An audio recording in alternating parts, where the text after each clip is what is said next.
De nuevo tenemos el privilegio de abrir juntos la palabra del Señor. Les invito, busquen en sus Biblias el Evangelio según San Lucas. Estamos en esta mañana en el capítulo 16.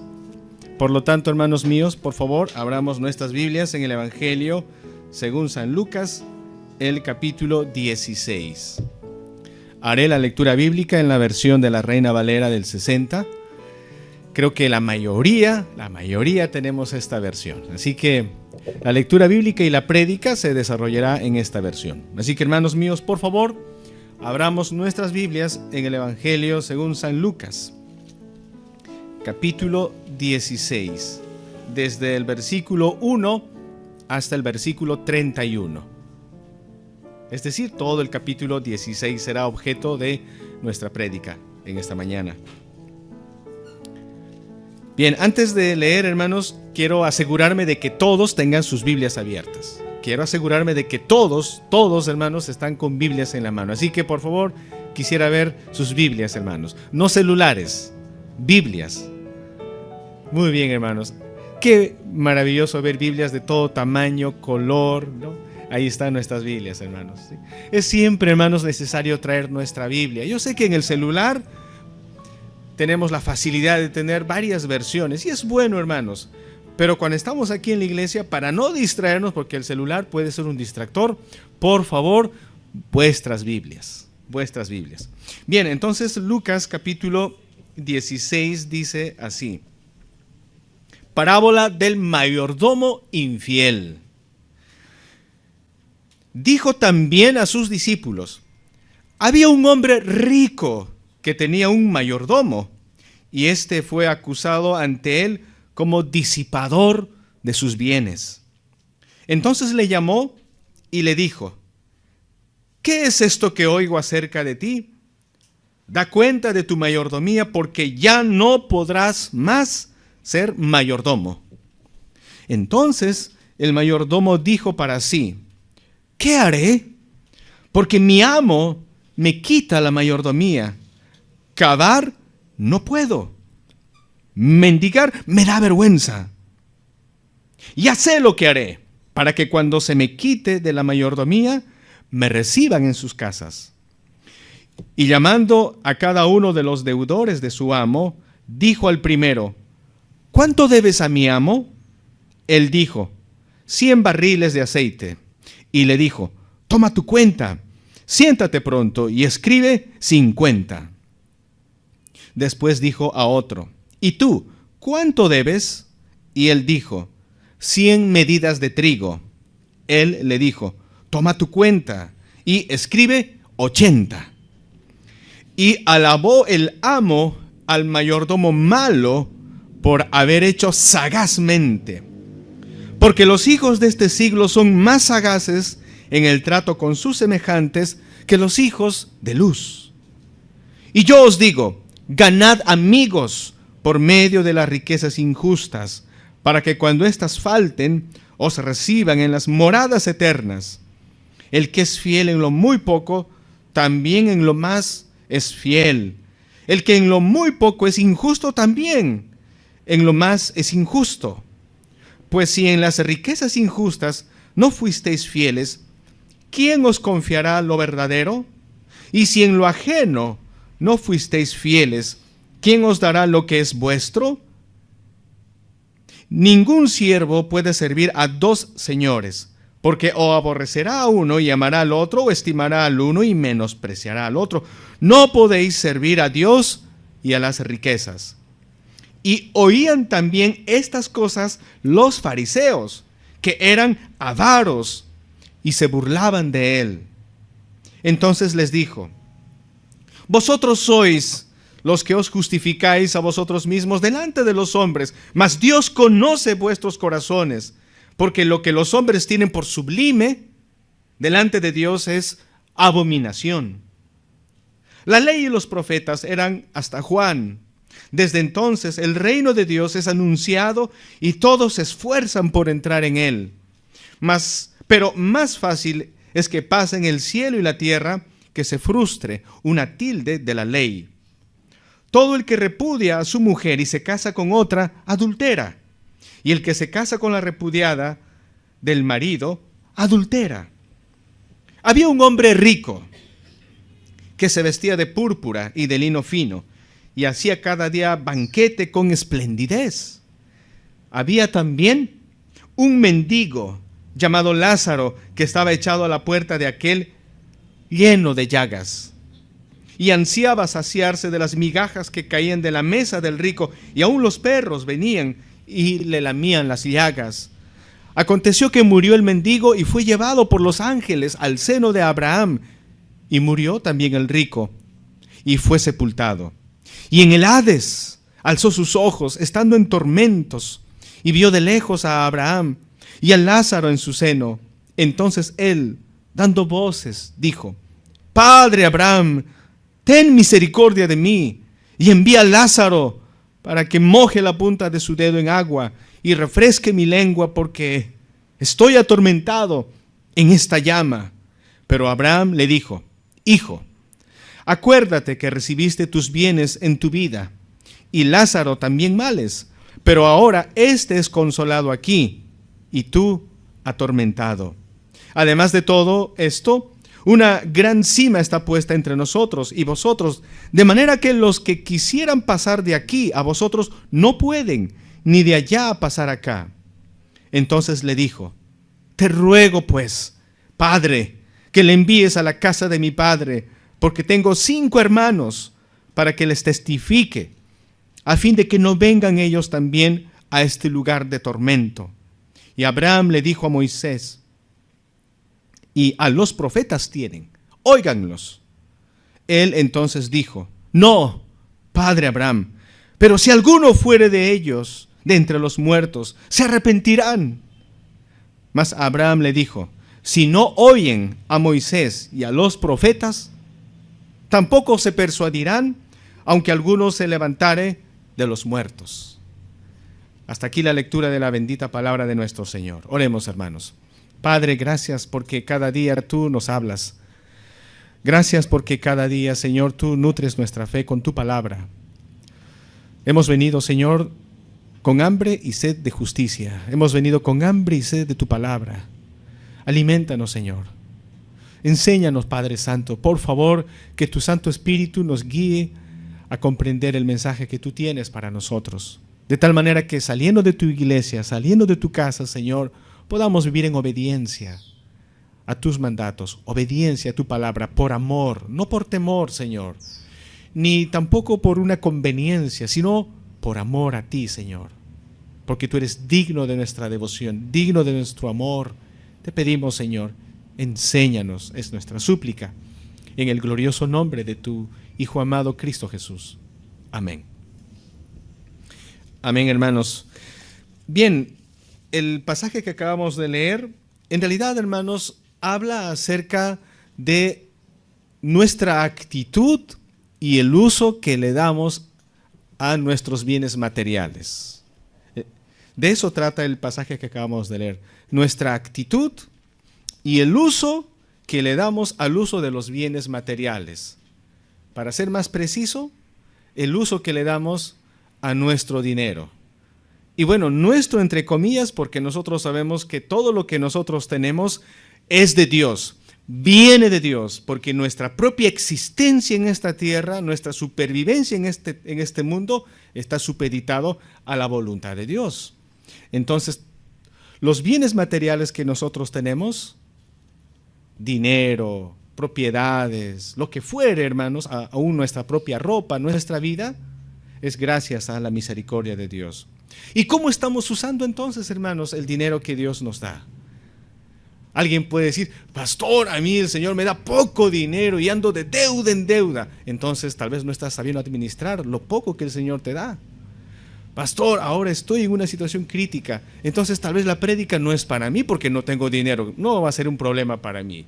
No, la prédica es para todos, hermanos, porque Dios en su bondad nos da sustento. Dios en su misericordia nos confía ciertas cosas, ciertos bienes, y Él espera que tengamos una actitud adecuada y los usemos adecuadamente. Este pastor inglés, J.C. Ryle, dijo algo muy interesante que quiero compartir a manera de introducción con ustedes. J.C. Ryle dijo: el dinero en verdad es una de las posesiones más insatisfactorias. Hay problemas para conseguirlo. Hay ansiedad al conservarlo. Hay tentaciones al usarlo. Hay culpa de abusar. Hay tristeza de perderlo. Hay perplejidad al disponer de él. Yo creo que lo que este pastor decía tiene mucha relevancia, hermanos. ¿Cómo estamos usando los bienes que el Señor nos ha dado? Hay una concordancia, hermanos, en el uso que tenemos del dinero. ¿Concuerda con nuestra fe? ¿Concuerda con nuestra creencia en Dios? ¿O nuestra creencia en Dios y nuestra fe y nuestro compromiso con el Señor Jesús es una cosa y el uso que tenemos del dinero y de los bienes que Dios nos ha dado es otra cosa? Si es así, entonces, hermanos, necesitamos arrepentirnos, porque debe haber una concordancia en la forma en la que tú y yo vemos el dinero y la forma en la que nosotros creemos en Dios. Entonces, con eso en mente, hermanos, en otros boletines he titulado el mensaje de esta mañana: el uso sabio y compasivo del dinero. El uso sabio y compasivo del dinero. Hay algunas personas equivocadamente que pueden decir: el dinero es una maldición, no debería existir dinero y los cristianos no deberíamos estar preocupados por tener dinero. Esa creencia es equivocada, hermanos, porque la Biblia claramente dice que la raíz de todos los males es el amor al dinero, o sea, la avaricia. No es el dinero lo que está mal. Lo que está mal es la actitud que uno tiene frente a estos bienes, el amor desmedido que uno tiene por el dinero. Eso es pecado. Y ese era el pecado, hermanos, que les caracterizaba a los fariseos. Por eso, si ustedes se fijan en el versículo 14 de Lucas 16 dice, Lucas 16, 14, y oían también estas cosas los fariseos que eran avaros y se burlaban de él. Aquí está. Esta era una característica de estos falsos maestros de la ley, de estos fariseos, de estos escribas. Eran avaros, eran amantes de la riqueza. Y utilizaban a las personas para conseguir dinero. Y no les interesaba las personas. Entonces el Señor en este pasaje va a enseñar a sus discípulos y va a advertir a sus discípulos sobre el uso sabio del dinero y al mismo tiempo el uso compasivo que tienen que hacer del dinero. Entonces, la meditación está fragmentada en dos enseñanzas para nosotros, hermanos. Desde el versículo 1 hasta el versículo 18 tenemos la primera enseñanza, que nos habla de el uso sabio del dinero para promover los intereses eternos. Repito, el uso sabio del dinero para promover los intereses eternos. En el versículo 1 dice así, San Lucas 16:1. Dijo también a sus discípulos. El Señor se orienta a sus discípulos y tiene una enseñanza para sus discípulos. Por extensión, esa enseñanza es para nosotros, hermanos, que somos discípulos del Señor Jesucristo. El Señor nos va a hablar aquí en esta mañana. Dice, dijo también a sus discípulos, había un hombre rico que tenía un mayordomo y éste fue acusado ante él como disipador de sus bienes. Aquí el Señor cuenta una parábola un poco curiosa, para muchos incluso un poco preocupante, porque aquí el Señor va a elogiar a un administrador deshonesto. Y rápidamente podríamos decir, ¿por qué Dios elogia a ese administrador deshonesto en esta parábola? Y vamos a darnos cuenta exactamente qué es lo que el Señor quiere resaltar de este administrador. Pero voy a contarles la historia. Ya la hemos leído y quiero tratar de graficar para todos ustedes. La historia comienza hablándonos de un hombre rico, un hacendado, un potentado, un hombre que tiene tierras, un hombre poderoso. Y obviamente este hombre poderoso tiene un administrador, una persona que se encarga de gestionar, se encarga de dirigir todos los negocios de este hombre rico. Podríamos decir una especie de capataz en la hacienda, ¿no? Y este hombre rico confía en su administrador.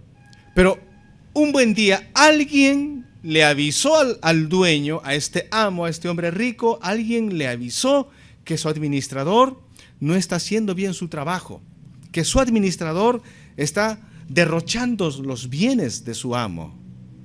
Obviamente el amo le dio crédito a esta acusación y de frente confronta al administrador. Le llama y le dice: ¿qué es esto que escucho de ti? Acabo de enterarme de que me estás haciendo perder. Acabo de enterarme de que eres deshonesto conmigo. Por lo tanto, ya no vas a ser más administrador de mis bienes. Estás despedido. Más o menos algo así sería, ¿no? El diálogo. Y como vemos aquí, este administrador no dice nada para defenderse, lo que significa que asume su culpa, que era verdad esa acusación, que ese administrador estaba siendo fraudulento con su amo. Ahora ya fue despedido. Pero ¿qué va a hacer este hombre? ¿Qué es lo que va a hacer este hombre ahora que ya no tiene trabajo y que su futuro es color de hormiga? Ahora va a pasar a la fila de los desempleados y muy posiblemente el amo de este administrador va a iniciar acciones legales, posiblemente. Ahora él está en desgracia y dice: ahora, ¿qué hago? ¿Qué hago porque he perdido mi trabajo? ¿Qué puedo hacer ahora? Y él piensa y dice, mientras camina seguramente a su casa, mientras camina a su oficina, vamos a imaginarnos, pero él piensa: ¿qué puedo hacer ahora? Dedicarme al trabajo de campo, o sea, cavar la tierra, no puedo, no tengo tanta fuerza, soy un hombre acostumbrado a administrar y ese trabajo no es lo mío. Dice en el versículo 3, ¿no? Voy a leer el verso 3. Entonces el mayordomo dijo para sí: ¿qué haré? Porque mi amo me quita la mayordomía. Cavar no puedo. Él dice: dedicarme al trabajo agrícola, no puedo, no estoy capacitado para eso, no soy un hombre fuerte ni rudo para ese trabajo. ¿Qué haré? Mendigar me da vergüenza. No puedo rebajarme a ese nivel. No puedo mendigar. ¿Qué haré? ¿Qué haré? Y de pronto es como si se le prendiera el foco.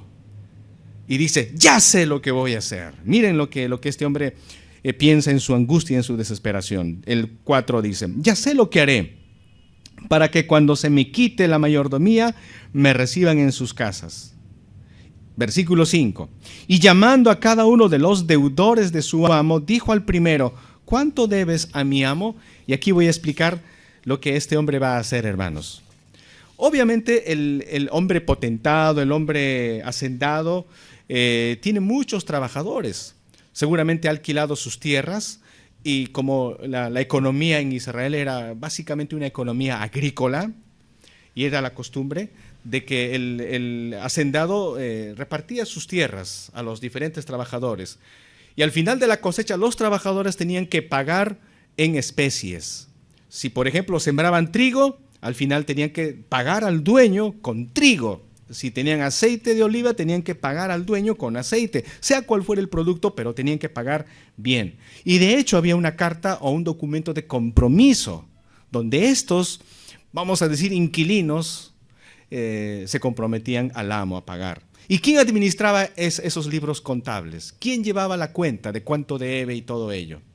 Obviamente el administrador tenía esa información. Aparentemente, hermanos, según cuenta el Señor esta historia, nadie sabía que este administrador ya había sido despedido. Por esa razón el administrador, antes que se enteren los demás inquilinos, se acerca a cada uno de ellos. Y aquí habla la historia de dos, pero obviamente habló con todos los inquilinos, pero habla con dos. En el versículo 5 dice: y llamando a cada uno de los deudores de su amo, dijo al primero: ¿cuánto debes a mi amo? Noten la pregunta: ¿cuánto debes a mi amo? Sigue todavía diciendo mi amo, a pesar de que ya ha sido despedido. No dice cuánto le debes al señor ese que ya me despidió. No, dice cuánto le debes a mi patrón, a mi amo, dando a entender que el inquilino no sabe que le han despedido. No tiene esa información todavía. El amo no le ha comunicado todavía. Entonces, ¿qué hace este hombre? Le pregunta: ¿cuánto le debes? Versículo 6. Él dijo: 100 barriles de aceite. ¿Cuánto es 100 barriles de aceite? Y más o menos, hermanos, la palabra barriles es una medida hebrea. La palabra aquí es la palabra batos, que en castellano se traduce como barriles, la palabra batos. ¿Y cuánto equivale un bato? Un bato equivale más o menos entre 8 y 9 galones, o más o menos 35 litros. Más o menos es lo que vale, 35 litros. Ahora, ¿cuánto le debía este hombre al hacendado? ¿Cuánto le debía? Dice 100 barriles de aceite. 100 barriles de aceite. Multipliquemos 100 por 35 litros. ¿Cuántos litros de aceite le debe? Le tiene que pagar al dueño de la hacienda. ¿Cuánto le tendría que pagar? 3.500 litros de aceite. Era bastante, mucha cantidad de aceite. Mucho. ¿Y qué le dice el mayordomo que fue expulsado? ¿Qué le dijo? En el versículo 6 dice: él dijo 100 barriles de aceite y le dijo: toma tu cuenta, siéntate pronto. Tiene mucha prisa, ¿no? Siéntate pronto y escribe 50. Vamos a modificar la cifra. Tú le debes 100, ¿verdad? Sí, señor. Muy bien. Vamos a hacer algo. Escribe, mira, aquí está tu deuda, tú con tu puño y letra modifica. Ya no le debes a mi amo 100, ahora tú le debes 50. ¿Se imaginan, hermanos, la alegría de este hombre? Ahora ya va a pagar solo la mitad. Ya no va a pagar lo completo, el 100%, va a pagar solo la mitad. Imagínense el diálogo que podría estar ahí generándose. ¡Qué bueno eres, señor administrador! Quiero que a través de ti agradezcas al Señor, al hacendado. ¡Qué buena gente es! Yo iba a pagar 3.500 litros de aceite, ahora voy a pagar solo 1.750. ¡Wow! ¡Qué rebaja me están haciendo! Tu amo es una persona muy generosa y tú, señor administrador, eres muy bueno. Pero, ¿y por qué me han rebajado? No entiendo. ¿Me podrías explicar? Y tal vez el administrador le dijera: bueno, lo que pasa es que hemos hecho las cuentas, hemos ajustado y me parece que es injusto que esforzándote tanto pagues tanto. Así que bueno, hemos decidido rebajarte. Así que tranquilo nomás, pero más bien apúrate rápido. Modifica la cuenta antes de que, tú ya sabes, haz rápido. Luego llama al siguiente trabajador, al siguiente inquilino, que tampoco sabe que ya lo han despedido al administrador.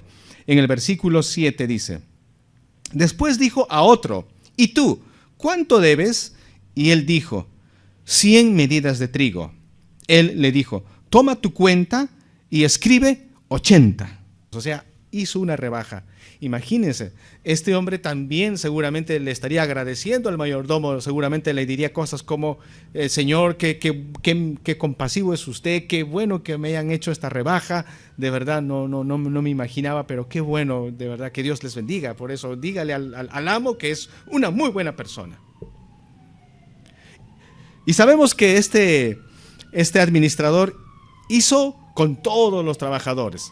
Al final ya tiene ya las cuentas modificadas. Como ya fue despedido, se acerca al amo y le entrega el libro contable. Obviamente el amo se percata de los cambios. Ahora, ¿qué va a hacer el dueño de esas tierras? Ya que el administrador ha rebajado a todos los inquilinos. No le ha cobrado como debía de ser, sino ha cobrado menos. Ahora, ¿qué va a hacer el dueño? El dueño podría decir: bueno, me acercaré a cada uno y les pediré disculpas. Le diré al que me debía 100 barriles, ahora me ha pagado solo 50, no puedo perder. Le diré: ¿sabe qué, amigo? Usted me debía 100, pero el problema fue el administrador. El administrador fraguó las cuentas y usted me tiene que pagar 100, no 50. Corrija eso, tiene que pagarme.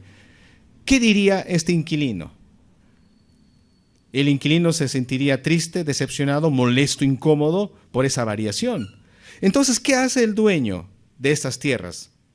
Sabe muy bien que fue astutamente superado por este administrador.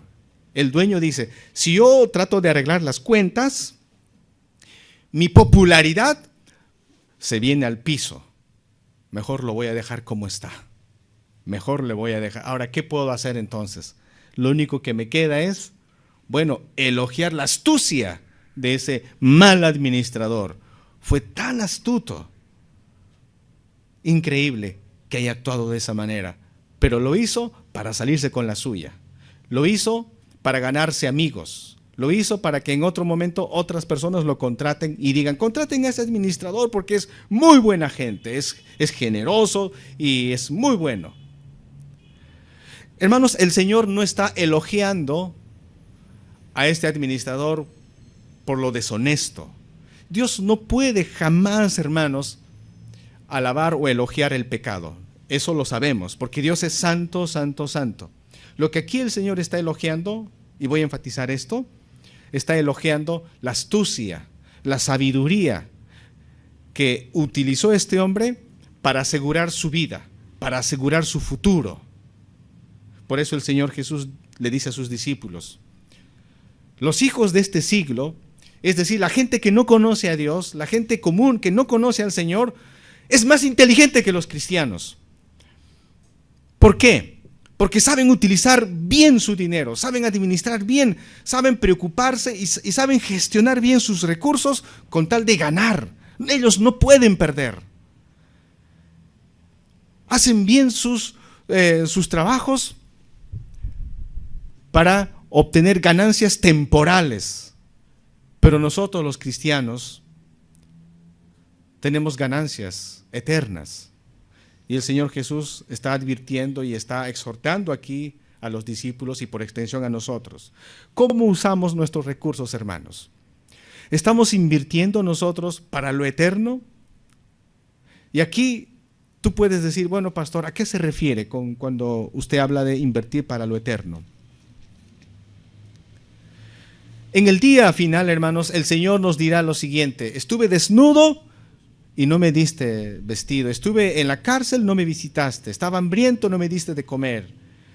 Y le diremos, ¿cuándo te vimos, Señor, desnudo, hambriento, en prisión? ¿Cuándo, Señor? ¿Y qué dirá el Señor? Por cuanto tú lo hiciste por estos mis pequeñitos, por mí lo hiciste. Y saben, hermanos, los recursos que el Señor nos da pueden bendecir también a otras personas. Y quiero aquí, hermanos, como aplicación, hablar de las ofrendas y de los diezmos que se recogen en la iglesia.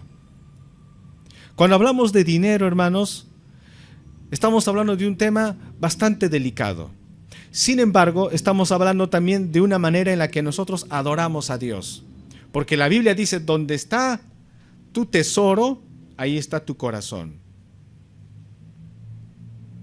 ¿Qué es lo que nosotros atesoramos y valoramos mucho en esta vida? Y el Señor Jesús dijo aquí en San Lucas capítulo 16, en el versículo 13, ningún siervo puede servir a dos señores, porque o aborrecerá al uno y amará al otro, o estimará al uno y menospreciará al otro. No podéis servir a Dios y a las riquezas. No se puede, hermanos, tener el corazón partido, como diría Alejandro Sanz, no tengo el corazón partido, decía en su canción. En la vida espiritual no puedes tener tu corazón partido. O bien tu corazón entero tiene que estar devoto y dedicado al Señor, y eso va a orientar la forma en la que tú usas tu dinero, la forma en la que tú usas tus recursos, o tu corazón va a estar enteramente a tus posesiones materiales, a tu dinero, y eso va a moldear también la forma en la que tú sirves al Señor. No podemos dividir nuestro corazón. El corazón debe ser entero para nuestro Señor. Por eso aquí el Señor dice, no puedes tú servir a Dios y a las riquezas. Cuando hablamos de las ofrendas y los diezmos, hermanos, esta es una manera en la que tú adoras a Dios. Cuando tú y yo damos nuestras ofrendas, hacemos el depósito a la cuenta que tenemos ahí en el boletín. Tú puedes fijarte y puedes hacer tu depósito, haces tu yape o tu plin. ¿Cómo lo hacemos, hermanos? Lo hacemos con una actitud de, bueno, tengo que hacerlo porque es parte de la membresía, a mí me he comprometido, pues entonces ya, pero que no afecte mi bolsillo, ¿no? Porque, a ver, voy a sacar mi cuenta, tengo que pagar luz, agua, alquiler, educación, pasajes. Bueno, esto sobra y Dios entenderá, pues ya yo le daré esto. ¿Cómo administramos nuestros recursos, hermanos? Todos tenemos nuestros gastos, tenemos nuestras prioridades. ¿Y quién en la lista aparece como prioridad? En la lista número 1 de nuestro presupuesto. ¿Quién aparece? ¿Cómo aparece nuestro presupuesto, hermanos? Y saben, hermanos, El Señor Jesús dice, no puedes servir al dinero y al mismo tiempo a Dios. Si nosotros ponemos en nuestra prioridad, en el número uno no está Dios, número uno está Netflix, voy a pagar a Netflix, entonces ahí está, no puedo estar sin Netflix. Número dos, el internet, ¿no? Y Dios, la ofrenda, diezmo, bueno, por abajo ya, ¿no? Por ahí si te acuerdas, por ahí si sobra algo ya le daremos para el Señor. Si esto es así, hermanos, entonces tu corazón no ha sido cautivado por Cristo Jesús. Si esto es así, entonces estamos cayendo en el peligro de ser avaros. Y no podemos vivir así, hermanos. Entonces, en la prioridad en nuestra lista, ¿quién debe ser? ¿Quién debe estar? Dios. Amamos a Cristo Jesús, recordamos lo que Él hizo por nosotros en la cruz del Calvario, que Él ofrendó su vida por nosotros, Él dio su sangre por nosotros. ¿Cómo no podríamos amarle al Señor, hermanos? Él es dueño de todo. Él haría muy bien si nos dijera el 100% de tus posesiones materiales son mías. Él haría muy bien si dijera eso, pero ¿saben? El Señor dice, no, solo el 10%. En el Antiguo Testamento Él dijo claramente, solo el 10% de lo que tú tienes trae al alfolí. Y eso que en el Antiguo Testamento aún no había llegado Cristo Jesús, hermanos. Pero ahora en el Nuevo Testamento que ha llegado Cristo Jesús, ahora entendemos el Evangelio con mayor claridad. Ahora no tenemos que traer sacrificios, ovejas ni toros. ¿Cómo no podríamos darle al Señor lo que le corresponde a Él generosamente, hermanos? Miren, cuando uno no conoce a Dios, uno hace fuertes inversiones porque sabes que vas a ganar. Yo invierto en este negocio, invierto en este emprendimiento porque he hecho un estudio de mercado. Yo conozco a mis competidores, conozco a mis consumidores, ya he hecho todo el análisis de mercado, sé que voy a ganar aquí, pero tengo que pagar a alguien que haga este trabajo. Publicidad tengo que pagar, tengo que invertir, porque sé que voy a ganar. Mente empresarial. Y el Señor Jesús, ¿qué dice a sus discípulos? ¿No pueden aplicar esa misma mente para invertir en las cosas de Dios? ¿Para invertir en el Señor? Y parte de ello, hermanos, es cómo estamos con nuestros diezmos y cómo estamos con nuestras ofrendas. ¿Estás tú diezmando correctamente al Señor? ¿Estamos dando al Señor con alegría, con gozo, con generosidad? ¿O estamos dando al Señor tal vez con, ya pues tengo que darle, ¿no? ¿Qué voy a hacer? Porque si no, en la asamblea de la iglesia no va a aparecer mi código y no quiero pasar la vergüenza después, ¿no? Que me digan tú no participas, no. Mejor sí doy. O damos así, hermanos. Ese no debe ser el espíritu. El espíritu debe ser, le doy al Señor porque esto es de Él, mi vida entera es de Él, todo es de Él. Y le doy porque esta es mi manera de invertir. Es mi manera de invertir. Y algún día, hermanos, algún día, cuando estemos en la presencia del Señor, lo que tú has podido dar, el Señor te mostrará qué es lo que has logrado tú con ese dinero que tú has invertido. La ayuda social que se pudo haber hecho. El consuelo que se pudo haber llevado a una familia. Si tú traes tu kilo de amor, por ejemplo, tú tal vez no te das cuenta a quién has favorecido, pero imagínate la persona que no tenía para tomar sus alimentos y de pronto le llega un kilo de arroz. La alegría, la satisfacción, ¿no? Entonces el Señor nos está diciendo, hermanos, en primer lugar, que tenemos que usar con sabiduría nuestros recursos y tenemos que invertirlo en el reino del Señor. Y esto, hermanos, es también una muestra de nuestra sujeción a la palabra de Dios, porque en el versículo 16 aparentemente el Señor habla de un tema que no tiene nada que ver, pero sí tiene mucho que ver, hermanos, con la sabiduría y el compromiso que tenemos al momento de usar sabiamente los recursos. En el verso 16 dice, la ley y los profetas eran hasta Juan. Desde entonces el reino de Dios es anunciado y todos se esfuerzan por entrar en él. Pero más fácil es que pasen el cielo y la tierra que se frustre una tilde de la ley. Versículo 18, todo el que repudia a su mujer y se casa con otra, adultera. Y el que se casa con la repudiada del marido, adultera. Aquí el Señor Jesús está hablando de los mandamientos. Está hablando de la ley del Antiguo Testamento. Y los judíos se supone que se jactaban de que ellos conocían la ley, se jactaban de que ellos obedecían la ley. Pero Jesús les va a decir, ustedes en primer lugar son avaros y están quebrantando la ley. En segundo lugar, ustedes son lujuriosos, porque ustedes cometen adulterio. Ahora, hermanos, tanto la avaricia como la lujuria son pecados que podrían incluso pasar desapercibido. Por ejemplo, ¿quién puede decir fulano es una persona lujuriosa? ¿Se nota en la cara de alguien lujurioso? Tal vez sí, ¿no? Cuando está continuamente viendo a una chica, ¿no? Ahí está viendo. Pero este pecado, hermanos, es del corazón. Entonces el Señor les está diciendo, ustedes que se creen que son religiosos, que aman a Dios, ustedes son avaros y al mismo tiempo lujuriosos, ustedes son adúlteros, en otras palabras, ustedes han quebrantado los mandatos del Señor. No se sujetan a los mandamientos del Señor. Y eso que Juan vino y Juan les predicó y les dijo, arrepentidos porque el reino de los cielos se ha acercado. Juan, el último profeta del Antiguo Testamento, vino, les recordó los mandamientos y ustedes siguen avaros. Ustedes siguen con sus pecados.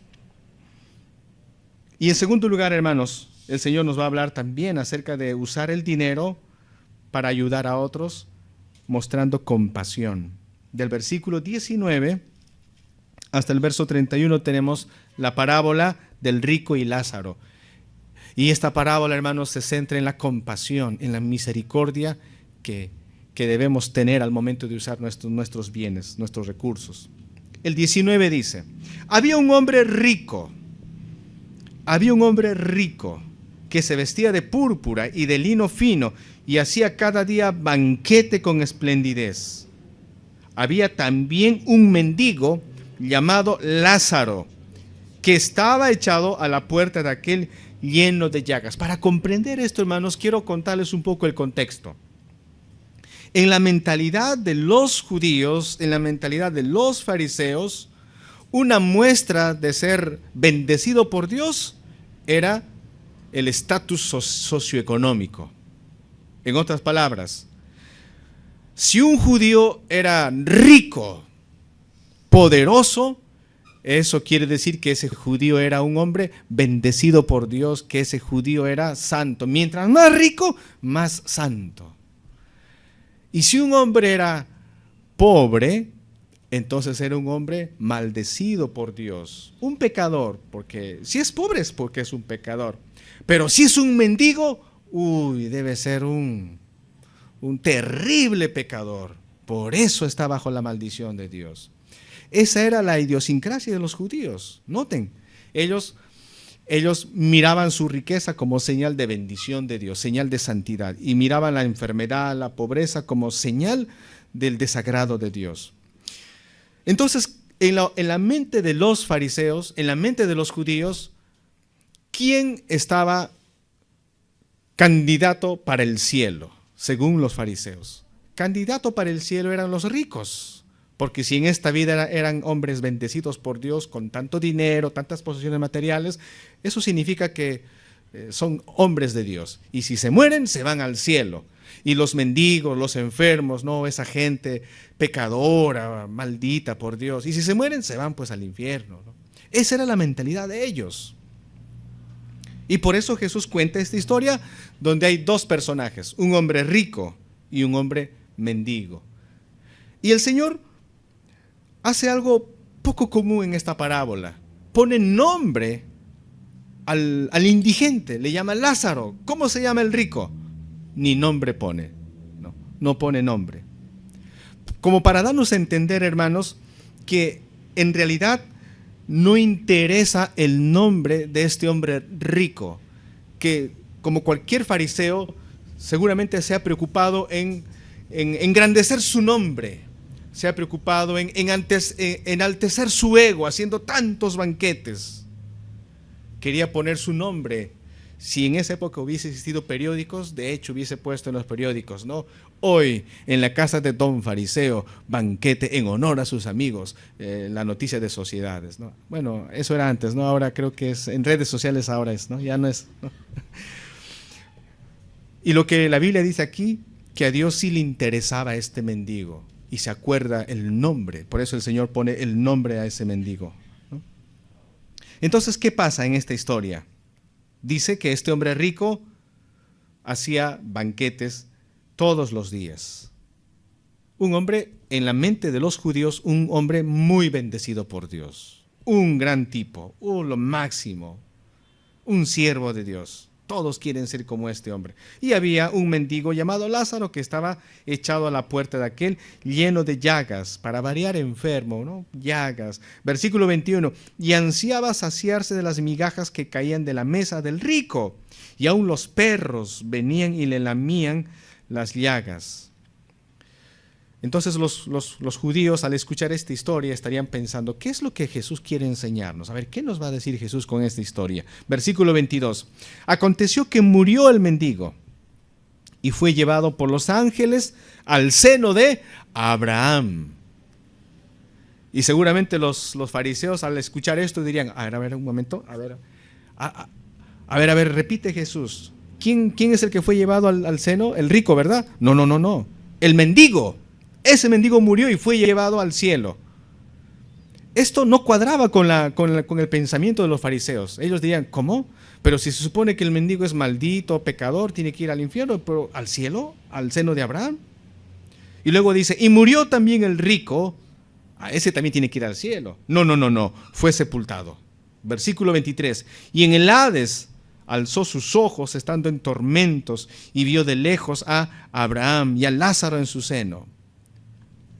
Hermanos míos, cuando una persona muere, y todos vamos a pasar por esa experiencia, hermanos, va a ser la última enseñanza que vamos a aprender aquí en vida. Solo hay dos lugares cuando una persona muere. No hay un lugar intermedio. O bien la gloria, la presencia de Dios, o bien el infierno, lejos de la presencia de Dios. Solo hay dos realidades nada más. No hay más. El Señor Jesús lo menciona. Incluso hay algunos grupos religiosos que niegan la existencia del infierno y creen en la doctrina del aniquilacionismo. Ellos dicen, qué barbaridad, cómo Dios, siendo tan amoroso, podría achicharrar infinitamente a los pecadores solo por haber pecado 80 años en la tierra. No, me parece injusto. No, es inmoral pensar que Dios haga esto. Yo creo que el pecador desaparece y punto. Pero saben, hermanos, Jesús mismo habló del infierno. Jesús dijo, ahí será el lloro y el crujir de dientes. Es fuego que no se apaga. El gusano no muere. Es lugar de oscuridad, el lugar de tormento, que ninguno de nosotros debería ir, hermanos. Pero ese lugar fue preparado para Satanás y sus demonios. Y aquí el Señor Jesús está hablando de ese castigo. ¿Quién llegó a parar a ese sitio horrendo y espantoso? El rico. ¿Cuál fue su pecado? ¿Por qué fue a parar al infierno? ¿Fue un hombre inmoral? La historia no dice que haya sido un hombre inmoral, un hombre borrachoso. No dice que era un sicario. No dice que era no dice eso la Biblia. No dice la historia. Simplemente dice que era un hombre rico, que hacía banquetes. Pero noten algo, hermanos.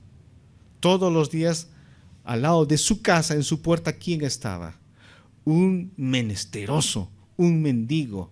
¿Y cuál era el pecado de este hombre? Su total indiferencia.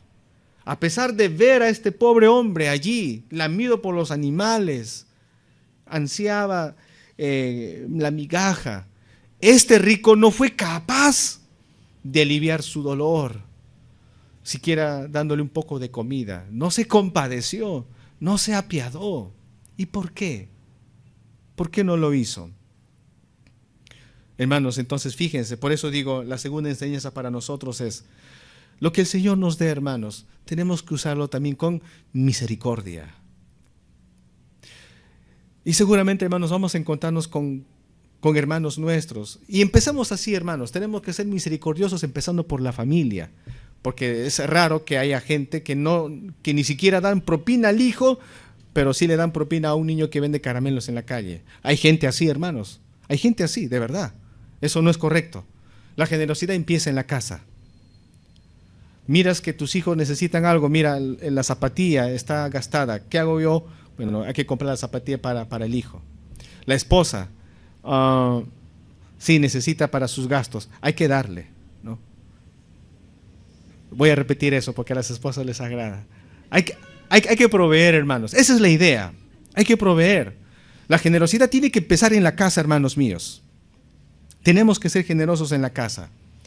Después con nuestra familia, ¿no? Los sobrinos, ¿no? Tenemos que ser generosos con nuestros padres. Hay muchos que dicen, bueno, por tanto dejará a su padre y a su madre y se unirá a su mujer. Así que adiós papá, adiós mamá, ya ni te mando nada por día del padre ni día de la madre, lo siento porque ya. ¿Debe ser así? No. La generosidad debe empezar en la casa. Después tenemos otra segunda familia, la familia de la fe, la iglesia. Y tenemos que aprender a ser generosos también aquí. Si tú ves a un hermano que está pasando por un apuro, está pasando por una necesidad, ¿qué debemos hacer, hermanos, aquí entre hermanos? Decirle, hermanito, uy, qué pena. Voy a orar por ti, hermano, que Dios te bendiga. ¿Ya? Voy a orar, hermano. Tenemos que hacer eso, hermanos. Está bien, hay que orar. Pero si tienes la posibilidad de aliviar en algo su dolor, el hermano parece que no ha desayunado. Uy, no tengo mucho, pero para un desayuno, hermano, aquí está, tome, hermano. Es en nombre del Señor, hermano. Tenemos que aprender a ser generosos. Tenemos que ayudarnos entre nosotros. Ya, hemos cumplido con la casa, hemos cumplido con nuestra iglesia. Afuera también hay gente que lo necesita. Pero hay mucha gente que dice, no, pastor, aquí en la iglesia nadie necesita. ¿Para qué voy a apoyar aquí? Mejor apoyo afuera. Me voy a Lobo de la Higuereta y allá voy a buscar a alguien que necesita y doy mi diezmo para que yo llevo a la iglesia. No, yo no voy a diezmar aquí, pastor. Afuera yo voy a colaborar. Eso es incorrecto, hermanos. Eso es incorrecto porque tenemos que ir por orden. La casa, la iglesia y la sociedad. Tenemos que ir de esa manera. Tiene que haber siempre generosidad en ese sentido. Miren, este hombre, hermanos, el rico, no fue al infierno porque era un borracho, no fue al infierno porque era un asesino, porque era un ladrón, no fue al infierno por eso. No obedeció la palabra de Dios, no aplicó la palabra de Dios en el tema de la misericordia, en el tema de la compasión. ¿Por qué digo esto, hermanos? Porque estando en el infierno, le clama a Abraham y le dice, Abraham, manda a Lázaro. Estoy sufriendo, que venga, por lo menos me traiga una gota de agua en su dedo. Que venga Lázaro. Bueno, Abraham le dice, no, es imposible. No puede nadie cruzar la cima que hay entre nosotros. Al final este hombre, ¿qué le dice? En su desesperación, en su angustia. En el versículo 27 dice, entonces le dijo, te ruego pues, Padre, que le envíes a la casa de mi padre, porque tengo 5 hermanos, para que les testifique, a fin de que no vengan ellos también a este lugar de tormento.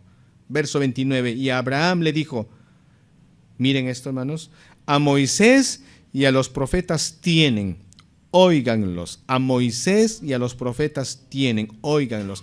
Es decir, tienen el Antiguo Testamento, tienen la Biblia, tienen predicadores que les van a anticipar, les van a advertir acerca de este destino terrible. Que escuchen las prédicas, que escuchen, que lean la Biblia y que obedezcan la palabra de Dios. Por eso digo, hermanos, que el pecado de este mendigo fue su indolencia, fue su indiferencia. Y en el fondo, hermanos, su pecado era rebelión contra la palabra de Dios. Se había rebelado a la voluntad de Dios. Y la voluntad de Dios es que tú y yo seamos generosos, hermanos. La voluntad de Dios es que seamos sabios al momento de usar nuestros recursos. Que lo usemos con amor para nuestro Señor. Ese fue el pecado, se rebeló a la palabra de Dios y eso se manifestó en su total indiferencia a este pobre mendigo, pero no obedeció a Dios, no obedeció a la palabra de Dios. Y ahora este mendigo, este rico que ahora literalmente es un mendigo, este rico le dice, avísale a mis hermanos. Abraham le dice, tienen la palabra, que escuchen la palabra, que obedezcan a la palabra. ¿Y qué le responde este hombre en el infierno? En el 30 dice, él entonces dijo, no, padre Abraham, pero si alguno fuere a ellos de entre los muertos, se arrepentirán. En otras palabras, haz un milagro. Si hay un milagro, si alguien se levanta de los muertos, de hecho que van a creer. Es como si dijera, está bien, la Biblia está ahí para obedecerla, pero queremos milagros, queremos señales. Y ese era el problema con los judíos. Cada vez que Jesús les predicaba, hermanos, cada vez que Jesús les enseñaba, ¿por qué no aceptaron a Jesús? Porque ellos dijeron, es insuficiente la prédica, queremos milagros, queremos que hagas una señal. Haz una señal y creeremos en ti. Incluso el día que Jesús está muriendo en la cruz, sus enemigos le dijeron, a otro salvó, sálvase a sí mismo, si es hijo de Dios, descienda de la cruz y vamos a creer en él. Haz un milagro, desciende y vamos a creer en ti. Esa es la actitud de este hombre rico. Le dice, Señor, está bien, ahí está Moisés, ahí está la Biblia, está bien la palabra, pero un milagrito, un milagro, en eso van a creer. ¿Y qué le dice a Abraham? No. Si ni oyen a Moisés ni a los profetas, no se van a convencer, aunque un muerto se levante. El 31 dice eso. Mas a Abraham le dijo, si no oyen a Moisés y a los profetas, tampoco se persuadirán, aunque alguno se levantare de los muertos. Proverbios 19:17, hermanos, dice, a Jehová presta el que da al pobre, y el bien que ha hecho se lo volverá a pagar. Enfatizando entonces, miren la actitud de este rico, indolente ante la necesidad. Que no seamos así, hermanos míos. Si tenemos una actitud similar a esta, eso está revelando que no nos estamos sujetando a la palabra de Dios. Porque el Señor es compasivo, amoroso. Entonces, hermanos, fíjense, ese era el pecado de este hombre, su indolencia, en el fondo su rebelión a la palabra de nuestro Señor Jesucristo. ¿Y saben lo que pasó, hermanos? Efectivamente, hubo otro hombre llamado Lázaro, hermano de María y de Marta. Murió 4 días después de muerto, resucitó. ¿La gente creyó en Jesús, hermanos, en aquella ocasión cuando resucitó Lázaro? No, al contrario, aceleraron el proceso para matar a Jesús. Ya, el Señor Jesús murió y resucitó. ¿Los fariseos creyeron en Jesús ahora que ya ha resucitado? No, incluso pagaron soborno a los soldados que habían testificado del hecho. Pagaron dinero a los soldados para que ellos mientan. O sea, hermanos, ni con milagros creen ellos, ni con milagros. Hermanos míos, concluyo la meditación, el mensaje con lo siguiente. Si el ser humano que no conoce a Dios es hábil para administrar bien sus recursos y siempre ganar en lo material, nosotros, hermanos, que estamos administrando las cosas del Señor, nosotros que tenemos las bendiciones de Dios, hermanos, ¿podríamos ser también inteligentes y hábiles por amor al Señor? ¿Podríamos también ser generosos? El Señor nos llama a eso, mis amados hermanos. La raíz de todos los males es el amor al dinero. La Biblia dice, hermanos, eso claramente. El dinero, hermanos, los bienes materiales realmente son bendición de Dios. Dios nos bendice. A veces nosotros no somos agradecidos porque pensamos que lo que tenemos es poquito. Y como decía este pastor J.C. Ryle, ¿no? El dinero es un bien difícil de conseguir y el dinero es un bien que no satisface a nadie. Cuanto más uno tiene, más insatisfecho es. Así es, hermano, nunca nadie se satura de dinero. Si a ti te invito a una comida, almorzamos, un ejemplo, ¿no? Ceviche en el restaurante de nuestro hermano Fernando Jurado, un plato de ceviche, qué delicia, hermanos. Un segundo plato, igual delicioso. Tercer plato, ahí no, hermano, creo que ya me estoy empachando. Un cuarto plato, puedo ir hasta el hospital porque me puede dañar, ¿no? Pero en cuanto al dinero es así, hermanos. Si te dan 100 soles, si te dan 1000 soles, si te dan 5000 soles, si te dan 10,000 soles, habrá alguien que diga, no, por favor, ya mucho me están pagando, suficiente, no sé qué hacer con tanto dinero, la verdad. ¿Alguien puede decir eso, hermanos? Nadie. A veces decimos, gano poco, pastor, 1000 solcitos más, ¿cómo me aliviaría? Ya, el jefe te da 1000 soles más. Pensándolo bien, creo que otros 1000 soles no sería nada malo. Nunca estás satisfecho, nunca. Hay que usar bien esos recursos, hermanos. para la gloria de Dios. Bien, nos ponemos en pie y oremos al Señor. Señor, te agradecemos porque tú eres amoroso con cada uno de nosotros y provees, Señor, para nuestras necesidades. Nos das, Señor, la vida y el sustento. Poco o mucho de dinero que podamos tener, te agradecemos por ello, Señor. Y ayúdanos a ser inteligentes y saber utilizar este recurso para tu gloria, Señor. Invertir, Señor, en tu reino. ¿Cómo? Ofrendando, diezmando generosamente, Señor, y con gozo, Padre.